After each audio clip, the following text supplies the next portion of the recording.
విపరీతమైన కోపం వస్తుంది. ఆ కోపంలో ఏం చెయ్యాలో అర్థం కాదు, ఏదో ఒకటి చేసేసి మన కోపాన్ని చూపించుకోవాలనుకుంటాం. లేకపోతే మనకి కోపం ఉందో లేదో ఎలా తెలుస్తుంది ఎదుటోళ్ళకి?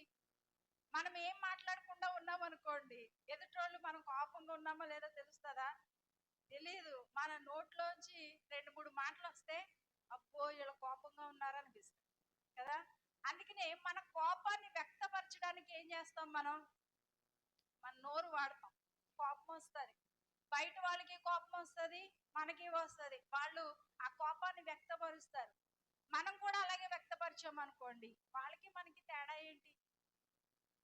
వాళ్ళు 10 మాటలు తిట్టారు, వాళ్ళు దేవుల్లో లేనోళ్ళే 10 అంటే, శక్తివంతమైన దేవుణ్ణి కలిగిన నేను ఇంకొక 10 ఎక్కువ తిట్టాలి, అంతే కదా.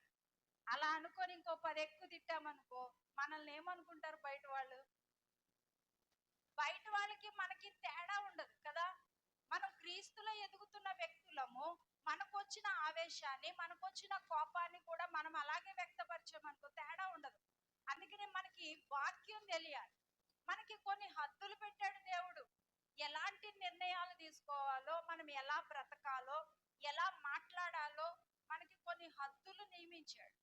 బయట వాళ్ళైతే ఈజీగా అనేస్తారు, కానీ మనం మాత్రం ఏం చేయాలి? వాటిని కంట్రోల్ చేసుకోవాలి.